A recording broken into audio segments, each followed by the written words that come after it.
Let's start recording. Let's start our captions. And for those of you that are on video, Selena, I know you're on a phone, but you should be able to turn the captioning on if you want to see the words or not, whichever is easiest for you. And then we will turn on the AI companion, which allows people to kind of get a summary. And then lastly, we will share our screen. All right. So we are here today to write your bestseller. We're going to do it here in the next, that's right, hour or less. We're going to walk you through some amazingly, incredibly fun things, and we're going to get that book done. Many of us may have had the goal of a book or our next book, whatever that might be. They say that a person who makes a New Year's resolution by the 7th of January, that resolution has already fallen by the wayside.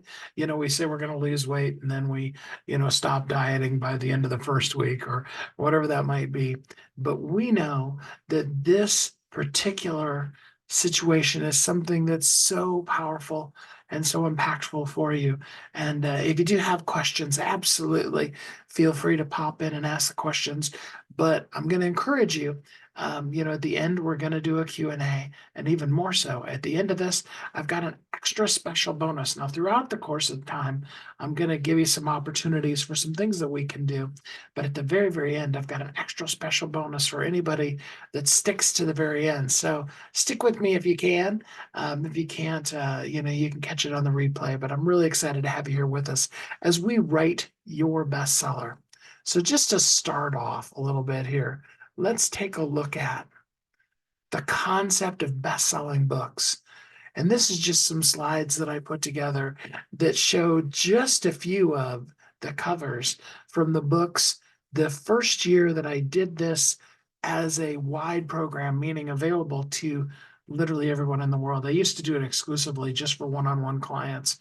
And I was encouraged by a coach to create this into a bigger, broader platform. And in that first year, that was way back. We actually beta tested it at the end of 2015 and worked with about 20 people at the end of 2015 getting their books done. That was October through the end of the year. And then in 2016, helped 156 people become best-selling authors. From that, they reached almost 200,000 people on the first day, because that was the only day that I was tracking how many people got their books just on the first day with their book. And it's grown since then. Just to give you an idea of what you can expect out of this, we're going to talk a little bit about who I am and what we do as a company, the benefits to you of becoming a best-selling author, and then we're going to literally walk through the formula that I created way back in 2007. And I've refined it a little bit, but I've worked with thousands of people, and they've successfully not only written, but published and marketed their books to bestseller. In fact, here's a surprising thing. I have a 100% success rate making people's books bestsellers. So just a little bit about me. My name is Steve Kidd. I am a #1 international best-selling author of 22 books now and counting. I've actually got 9 new ones that I'm working on right now. And as I said, the system that I created so far back, has worked now with thousands of people to become best sellers. And we want to really emphasize that. Ultimately, I'm a marketing company. I've been in marketing space since the mid-'80s, in internet, or if you will, digital marketing, since before the internet existed, and working with authors, either one-on-one or in groups, since 2007. So almost 17 years now, we've been making people bestsellers. What I can tell you is there is no more powerful word, phrase, languaging that you can use than the phrase bestseller. Think about it. You go to a person's webpage and they say, here's 5 really cool things that I created for you that you can get for free. You fill out your email address and you get their free giveaway. Now imagine how much more powerful, that would be if instead it said, get my best-selling book, or get this article based off of my best-selling book. Just in languaging, you can begin to hear how powerful that can be. And more importantly than anything else, though, is the understanding that somebody is waiting on you. Everything that we are, all that we do, is based on the fact that there is somebody out there that's waiting for exactly who you are and exactly what you share. It's so powerful and it's so important. There's none of us that were created, just to keep the oxygen to carbon dioxide level balanced in the world. There is more of a purpose in your life than just inhaling and exhaling, waking up in the morning and making it through till the end of the day. You have a story, a solution. There are people that are coming to you for answers.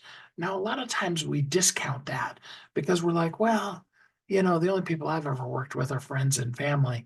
I've never actually gotten paid for it. Well, guess what? That doesn't make it any less powerful than if you've charged for it or that kind of thing. Think of the lives, including possibly even your own, that you've impacted. Maybe somebody has said to you, you need to write a book. Well, we're here to help share you and your message with the world to make the difference that only you can make. So just real quick, what are some of the benefits of being a best-selling author? I talked about that a little bit, but Seth Godin said it best when he said, if you want to write a book to make money, then don't. But if you want to make money, you absolutely have to have a book. Your book, more importantly, your best-selling book, is the number one key foundational element of anything you do in marketing. None of your marketing will work as well as it could or as powerfully as it should if it's not attached to being a best-selling author. Whether that be speaking, credentials you use, getting more clients, all of that is made better by becoming a best-selling author. Now, if you just know already, hey, I want to be a best-selling author, I don't need to mess around anymore, you can go right now to bookhelpapplication.com. There's a very quick form there to see where you are, what you need, and how we can help. So feel free to jump ahead, skip to the end of the course in the front of the line and go to bookhelpapplication.com.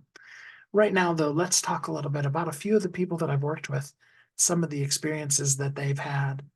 Forrest and Anthony, their book, of course, was a #1 bestseller.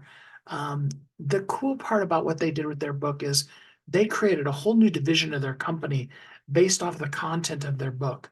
And in that first year, they made over $200,000 in that new division just based off of the foundation that they created in that book. They added in an additional partner into their company and had people that actually offered and did invest in their company, again, based on their book, Awakening to Your Fitness Journey.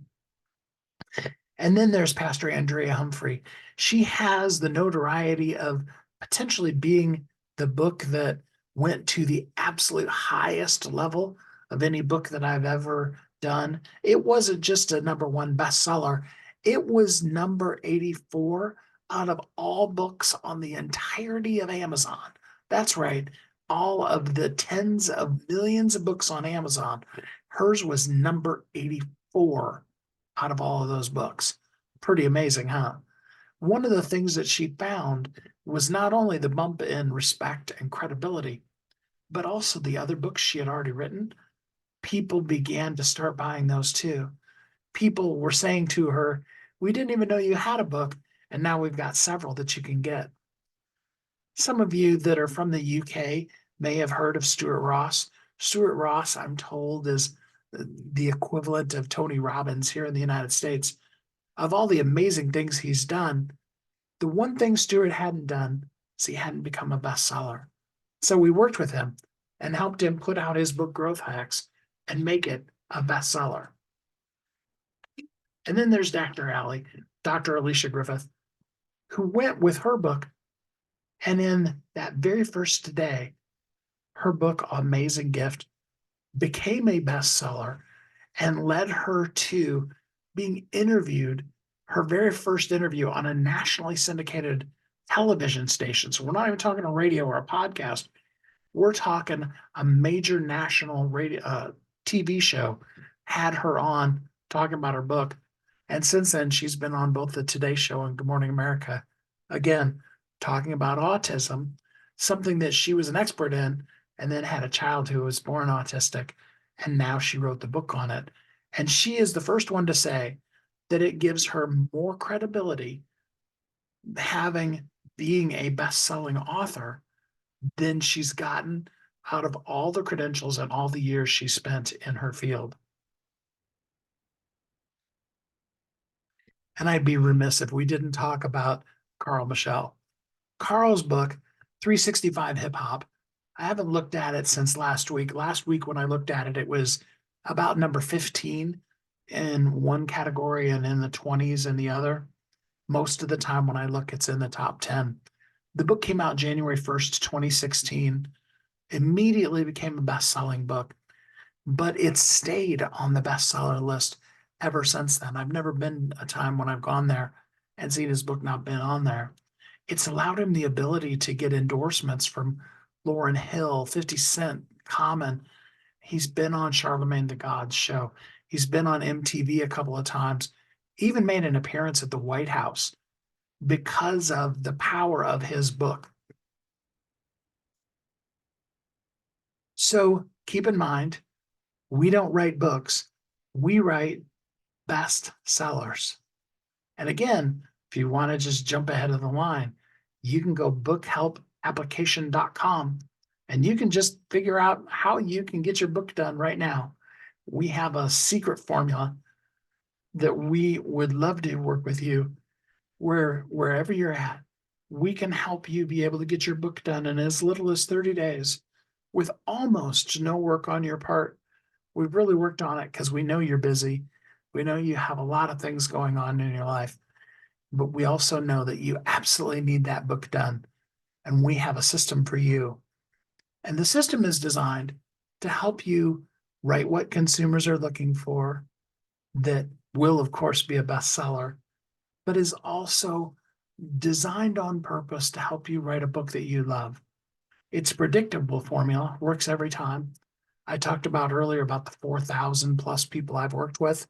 100% of those people have, working with me, become a best-selling author. What kind of book should you read? Or rather, what kind of book should you write? Now, some of us that are readers, we still love great big long books. We judge a book by how thick it is. But what we found, Amazon, they sell books and they do a lot of statistics, and they've come up with and realized that short reads are what's hot. Now, Amazon defines a short read as a book of 100 pages or less. They're the most popular book. In fact, they became so popular that Amazon pulled out of ebooks and made a whole new category that is just books that are short reads. They're quick to consume. They're, of course, easier to get reviews on because people can read them quickly and review them right immediately.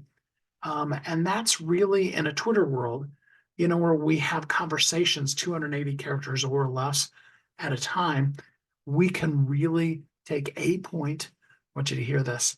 A point, make it really clear, and give the people a clear action of what they can do from that one thing. And then if we have a second point, well, that then becomes a second book that we can and should write. So again, I was talking about the statistics from Amazon about your book. If it's 100 pages or less, more than 60% of the readers that get it will finish it. If your book goes from 101 pages to 200 pages, that drops down to only 20% of the people that are going to finish the book. And if your book is more than 200 pages, it's less than 3% of people that finish your book. Now, what point does it make to write our book if people aren't going to finish it? And we all know, we all have those books on our shelf. Good books, but we've never finished them. Maybe we got what we wanted or needed out of it. Or maybe we just never got around to finishing it. Short reads allow us the capability to reach a person, give them a book that they can read very quickly, And then they can have a solution right at the end of that. So I encourage you to think about more isn't necessarily more. In fact, here's a little obscure point of information for you. Did you know that the concept of a 350-page book was something that was manufactured by the publishing companies? People used to never write books that long. Um, but the publishers discovered they could make more money if they made you make your book longer. So let's not have very few people finish our book. Let's write a book that people will read and finish it. Some of you may have heard of John Maxwell. We're going to look at a couple of books, different authors that you may have heard of that have short reads. John Maxwell, after having written 100 books, has now gone to exclusively doing this process. These 5 books that you see here would have at one point all been inside of one book.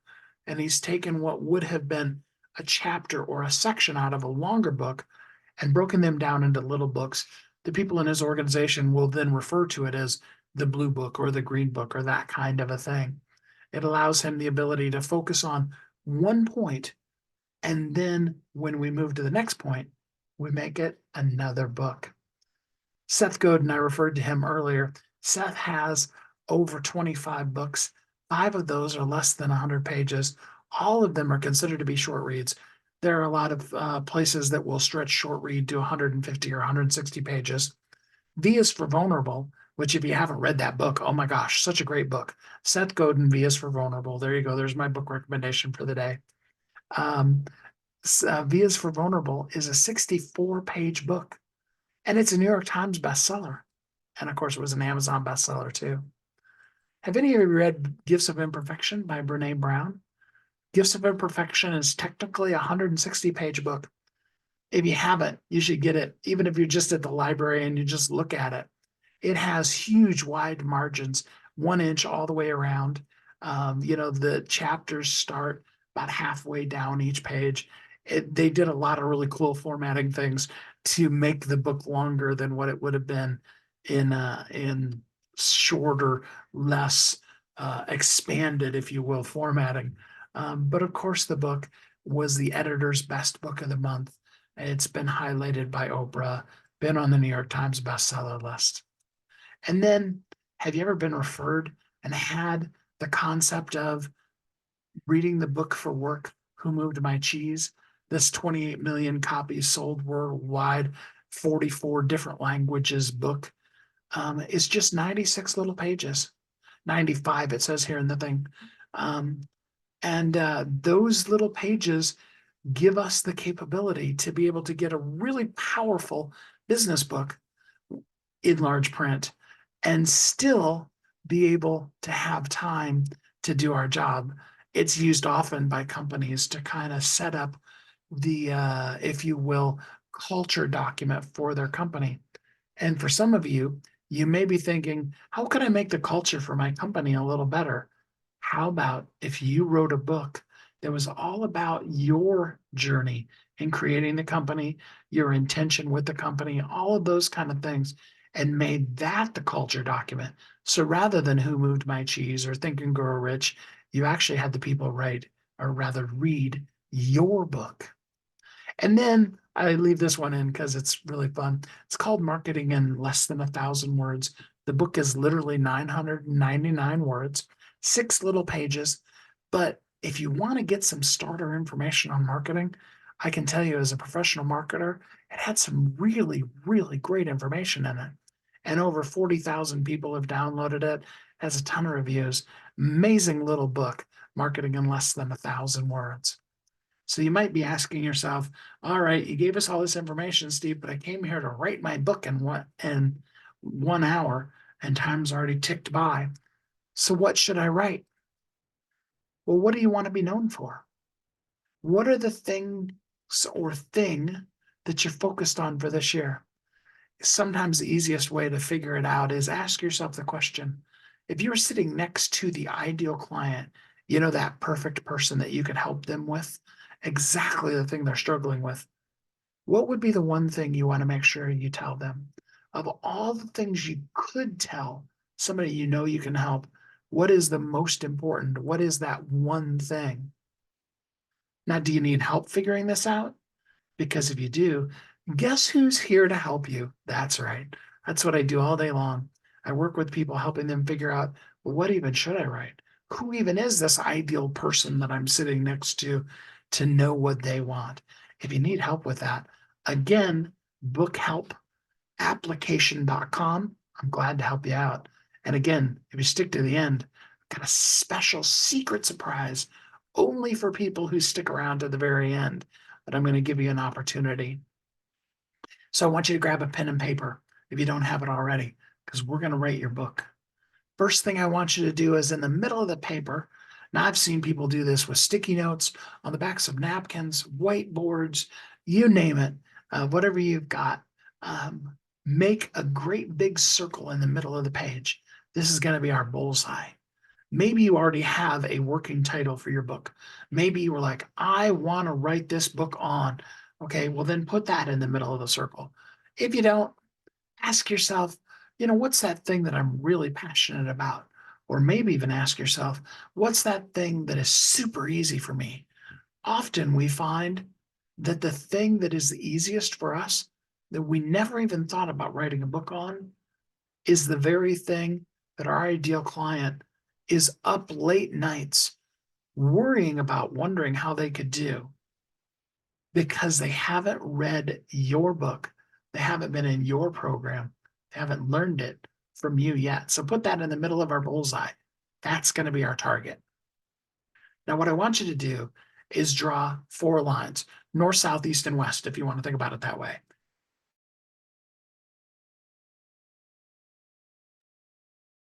Okay, and we're going to start on the line that's going to the right. It's pointing east, whatever you want to do. You want to kind of think about this as the who and why line. You see, we buy from people that we know, like, and trust. And we need to establish the know, like, and trust for people at the very beginning.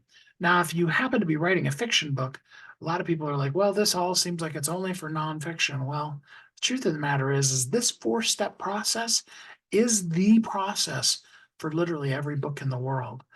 And it starts off with engagement. If it's a nonfiction book, obviously, we want them to know us, to like us, and to trust us. If it's a fiction book, we need them to be bought into the character. If they don't give a heck about who the main character of the book is, they're not going to read that whole entire book. So let's look into that a little bit in a little bit more detail. Who are you and how did you discover this? There's a formula. The formula is going to tell them a little bit about you, not just generically. I ask this question all the time on my radio show. Can you tell me who you are and how you show up in the world? And a lot of times people tend to go towards, well, I'm married, I have kids, blah, blah, blah, those kind of factual parts of what your life is today. But what I'm really talking about is, um, who are you now that you have embraced the very thing that you're going to teach people? If you want to teach people about losing weight, what does it feel like to live the life that now that you've lost the weight? And maybe you have more that you want to lose, but you're 2 steps, 5 steps, 100 steps ahead of the person behind you. And you want to show them the steps to get to at least where you're at. And first we do that by just using our own self as an example of, this is how much better life feels when I'm at this place. So we want to help them be able to begin to see that vision. Now there's a 3-step process in who we are and how we discovered this. It goes like this. This is my life now, but it wasn't always this way. And this is how I discovered it. So what I want you to do is draw 3 little lines underneath of that first line. Okay, and in this particular case, we're just making notes to ourselves. And the only person that needs to be able to read and know what they mean is you. So it can be your own personal shorthand. You could say, about Mocha. Now, for those of you that know me, Mocha's my little dog. For those of you that don't know me, if you saw this, you'd be like, well, what does about Mocha mean? Are you writing about some kind of something you got from Starbucks? So it just has to be for you. But on those 3 lines, I want you to make a little note of this is who I am today, meaning as an example to the reader of how great life can be if they embrace the thing we're going to teach them. This is what life looks like. But then I'm going to encourage you to become vulnerable and valuable. Keep those words in mind, write them on your wall. I actually had it posted on my wall for about 40 years until I truly embraced it as part of who I was. Vulnerable and valuable. All right. It's in our vulnerabilities that we allow people to not feel like we're preaching at them, but rather helping them. And in this vulnerability, and that's where we go to step two. Step two is it wasn't always that way. I haven't been living this perfect Shangri-La life where, I was born in a household of multi-billionaires and I've never worked a day in my life and I've never had a trouble ever. I worked with an author one time and she said, I can't really write a worst then because I never have had a bad moment in my whole life. I was like, okay, well, let's just go through the process in the interview and let's see what we come up with. And lo and behold, when we actually started talking about it, there were some things that she had gone through. She had discounted them because she wanted her life story to be as bad as some of the things maybe you've seen on TV or in movies. Doesn't mean that you have to have had a horrendous life, but it is the thing that you went through that allowed you before you made the breakthrough to who you are now. Okay, you got to know who that person is so that you can reach back to somebody that's in that same place and let them see, hey, you're not alone. I've been where you are, and now let me help you.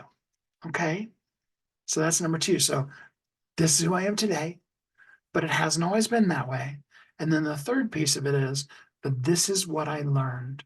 Okay. And so in the this is what I learned, we're going to talk about that process of the what I like to call the breakthrough. Now, everybody likes to talk about the breakthrough. I had this wonderful moment or this series of events or over the course of this year or whatever, where all these amazing things came through. Nobody wants to talk about the breaking and the through. You see, the part before it was the breaking and the through. It was all that we went through to reach our breakthrough. And now we want to talk about what did we learn? What is the thing that we learned so that we can now share it with somebody else? Does that make sense? One more time.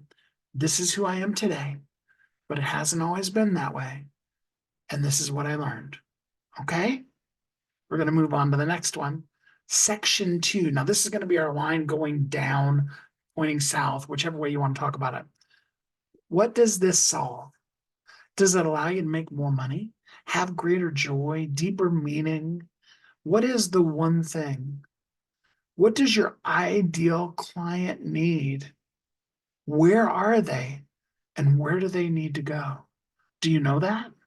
Do you know who your ideal client is? Do you know what they need? Do you know where they are? And do you know where they need to go? Again, if you need help with that, you could say, Steve, I already know I just need help from you. And you could go to bookhelpapplication.com. I've said this before, haven't I? And you can just jump right in front of the line and we can talk about the ways we can help you. But if not, I encourage you to really think about your ideal client and their needs and then narrow it down to what's the one thing? What's step one? What is the mindset they need to be better at what they do?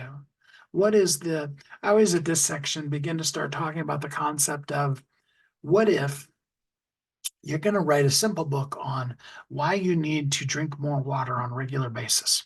Okay. What's the beginning process of that? Well, the first process in that is you got to actually have the water available to you.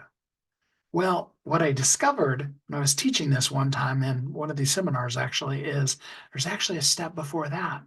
It's called turning away from your computer and standing up and going to where the water is.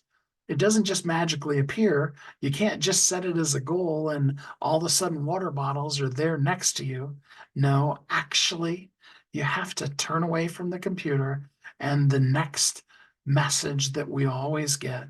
And you have to stand up, walk away from the computer, and go to the water. And so that may be the first step. The first step may be, hey, if you've got a water bottle like I happen to have right now, if you have a water bottle sitting next to you, and you never actually stop and drink it, it doesn't work just sitting there on your desk. It's not magic. It isn't going to attack you. You got to drink it. So it doesn't have to be, and here's the cure for cancer, step one. Okay. It could be something very basic and very simple that seems way too easy for you. But for them, it could be the very life and breath. Section 2 is the section where we're actually going to typically do our teaching. Normally, when we're teaching people, we start with the process of telling them what we're going to tell them. And then we tell them, and then we tell them what we told them. And so if we do that with a really basic concept, we can walk through a really, what may seem to us simple teaching and may seem impossible to them. And we can powerfully show up and allow them the capability to be able to go through those steps. So just think for a minute and write on your 3 lines going after your what does this solve line, the line going south. What are we going to tell them? What are the steps involved in doing that? So I'm going to go back to my drinking water on a regular basis process. All right. So the steps might be turn away from your computer, stand up out of your chair. You know what it's like when you turn away from your computer and then you look back and you see one more message you got to do and then you go back to your computer. I know I'm the only one that ever does that. But for those of you who are wondering, that could be something you might need to do. So you turn away from the computer, then you stand up, then you actually walk to where the water is. Maybe you get water out of your fridge, maybe you get it out of the tap, maybe you have water bottles in the, whatever it might be that's your process. You got to do that. And then the next step is you got to actually drink the water. You can't just fill up the glass and then walk it back in to sit it down on your desk so that it can keep you company. You want to actually drink the water. So that would be the steps for our training and how to begin to intentionally stay hydrated. And there could be other things in there. There could be journaling about how did I do with water today? If they talk about, drinking 8 or 10 bottles of water every day. And if you're not even used to drinking one, maybe you need to just journal and maybe you need to celebrate. I drank an entire bottle of water today. And then if you're the expert at it, if you always drink 10 bottles of water every day and you're teaching people how to do that themselves, you need to give them ways to powerfully celebrate themselves for each of the steps of their way and to track what they do. Again, we love talking about goals.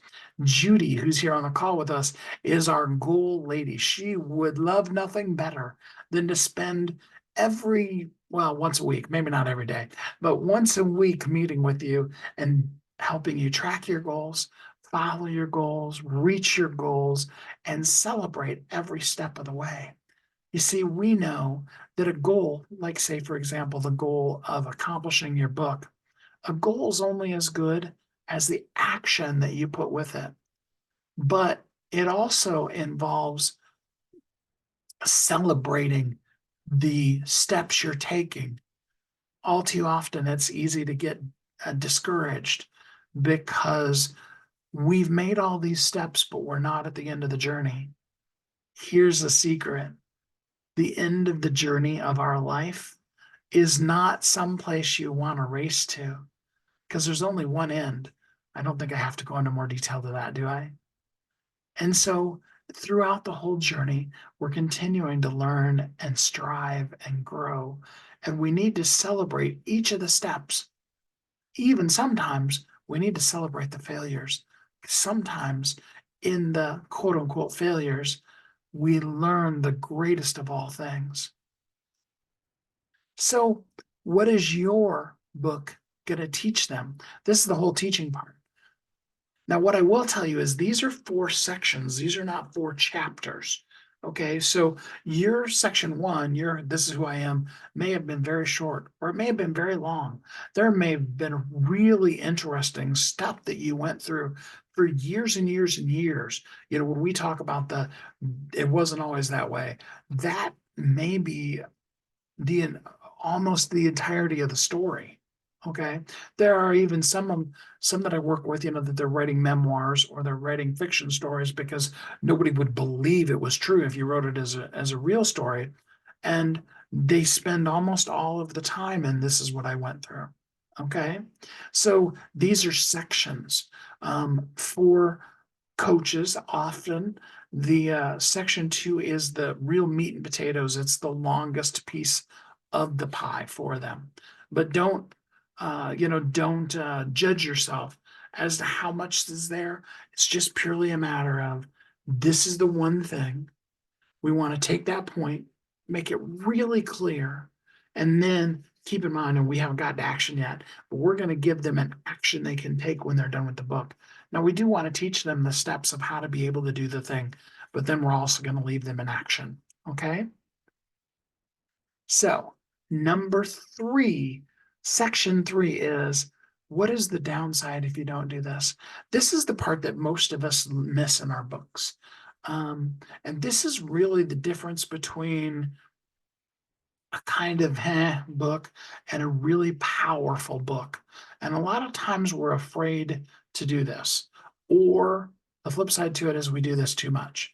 Okay, there's a balancing act here, but we have to let the people be empowered with choice. And the choice comes from knowing what the downside is. What happens if you don't do it?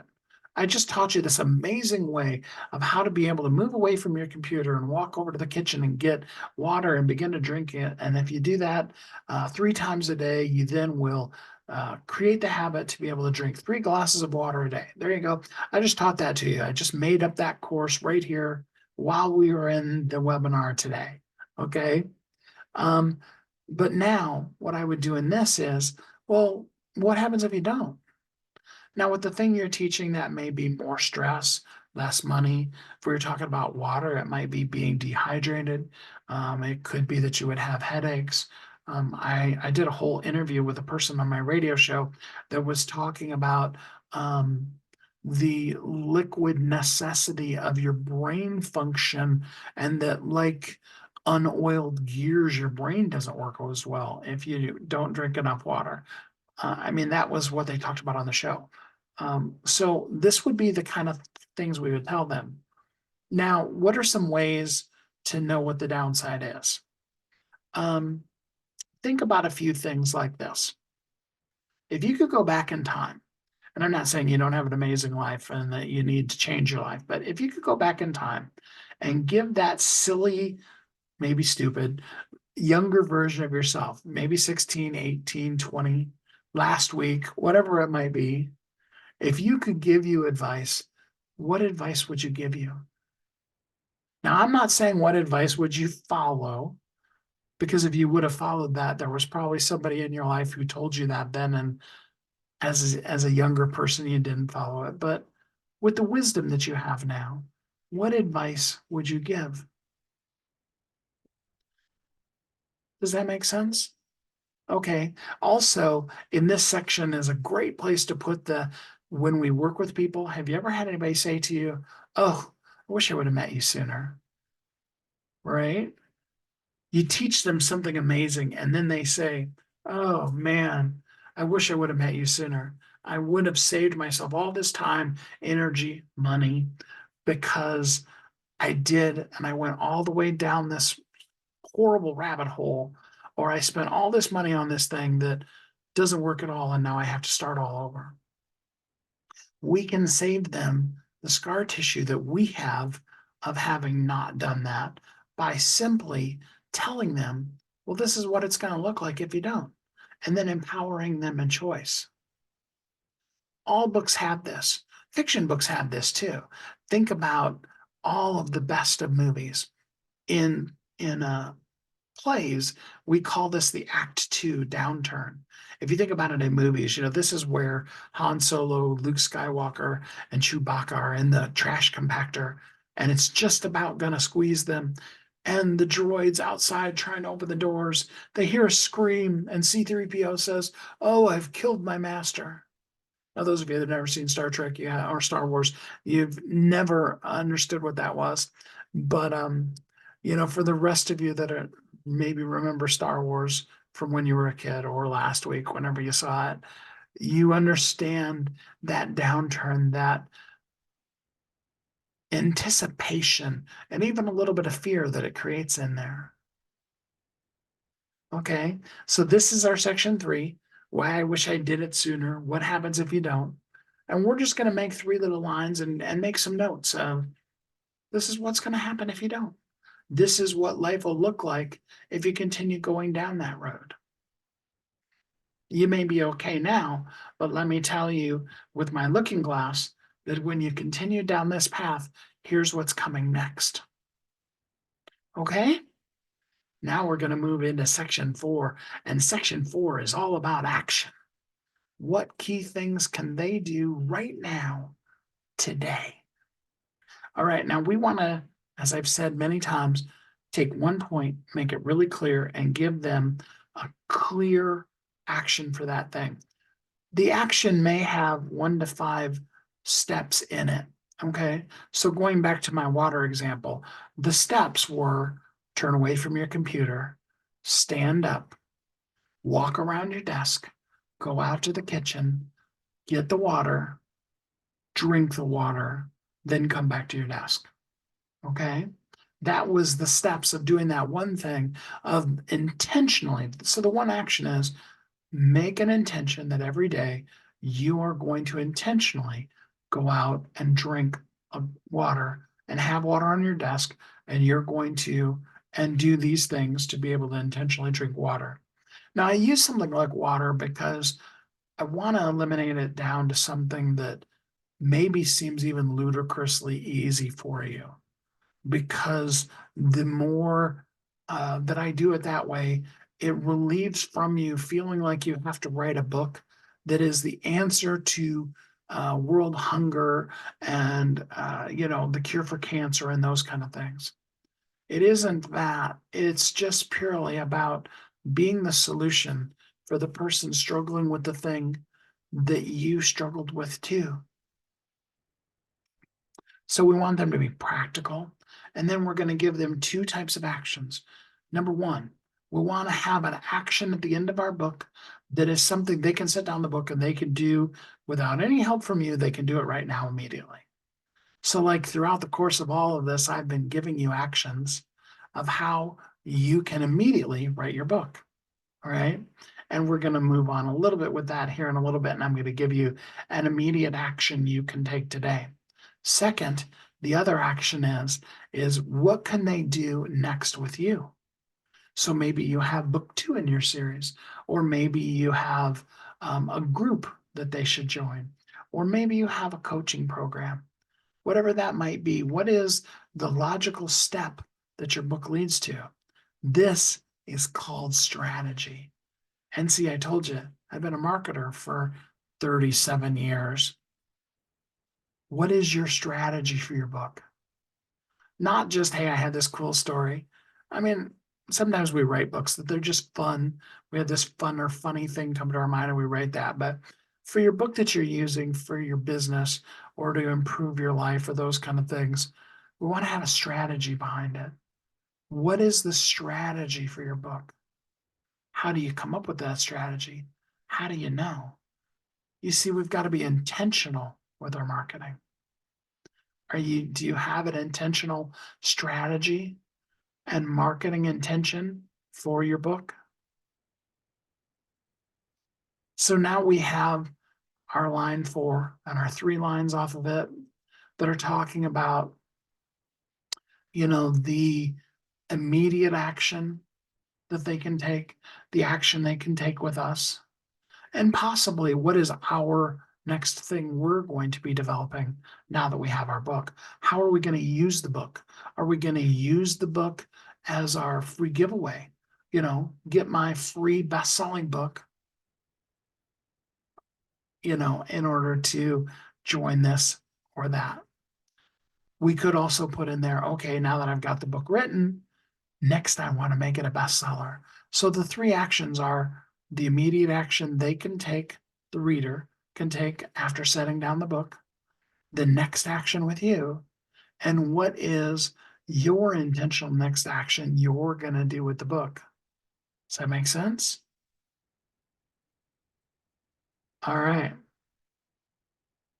So just kind of going back to review all of what we've written. Section 1 was, who are you and how did you discover this?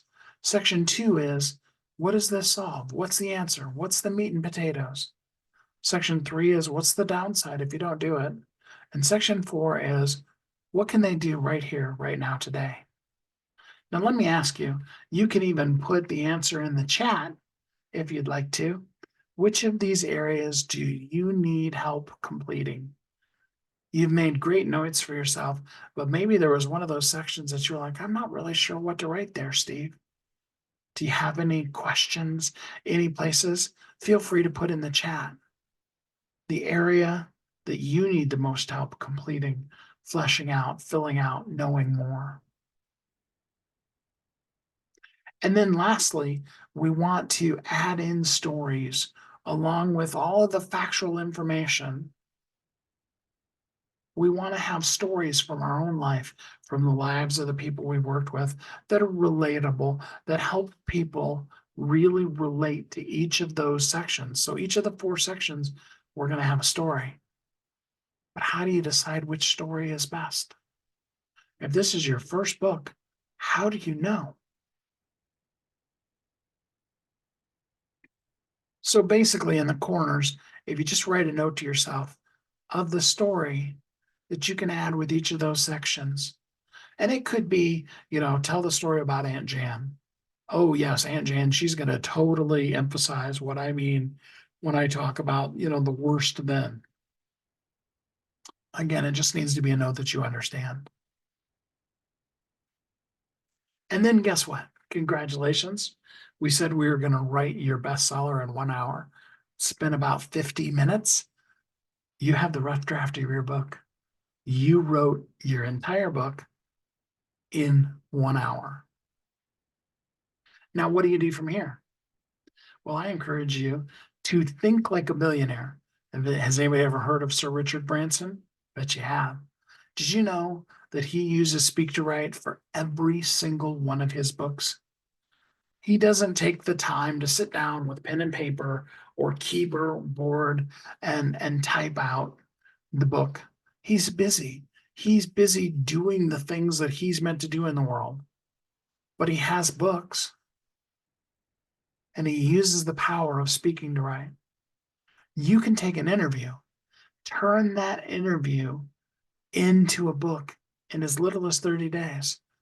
The interview style allows you to be vulnerable and valuable, authentic and real, to sound conversational like you want to with people rather than just being, unless you're writing a textbook, then you'd want to sound academic. But other than that, you want to relate to the people.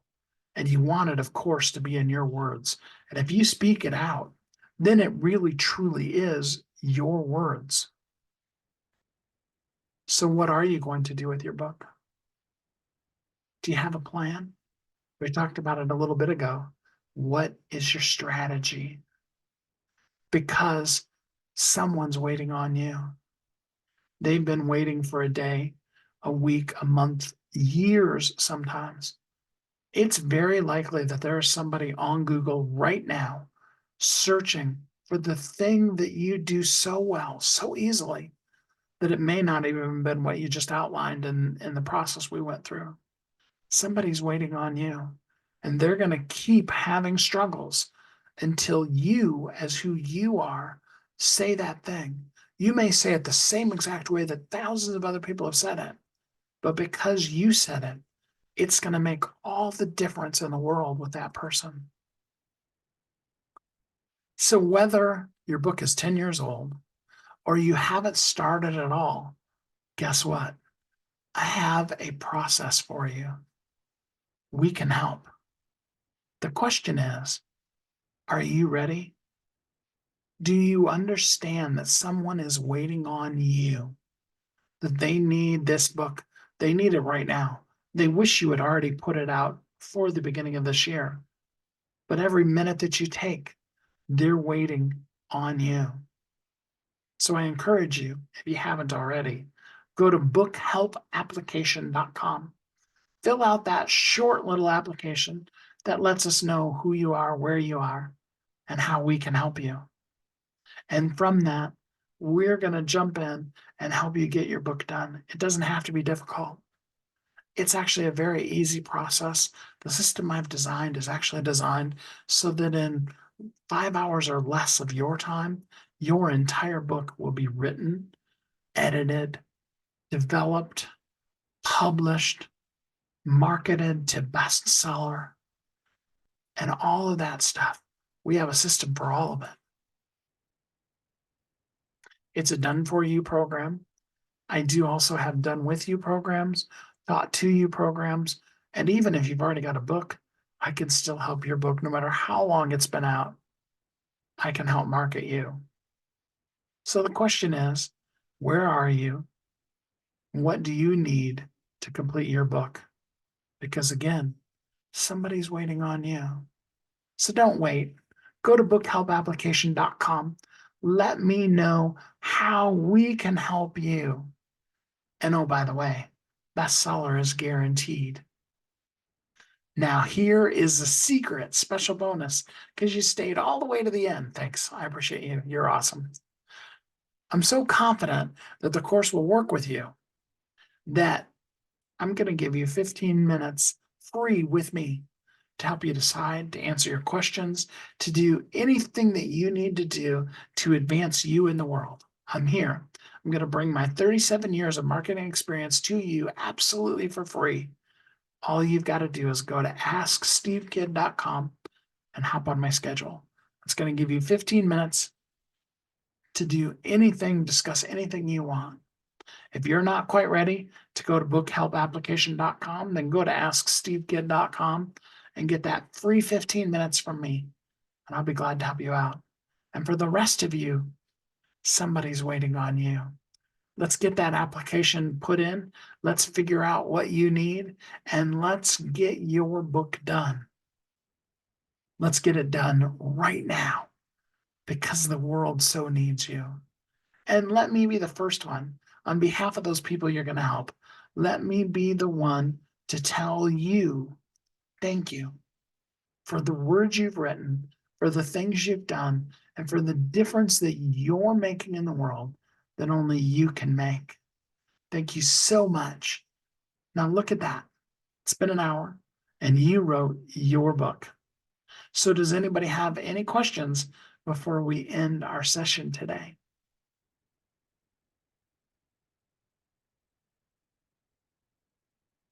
All right. Well, I'm so grateful for you guys for being here. I appreciate your time. I appreciate you so much. And I appreciate what you're going to do in the world. Again, bookhelpapplication.com or that super secret bonus, askstevekid.com. Let's talk. Let's get your book done. Thanks for being with me. I hope until we're together again next time, you're happy, safe, warm, and loved. And that in everything you do, you live thriving and truly free and make the difference that only you can make in this world, maximizing this day that we know as today. Thanks for being with me. Bye.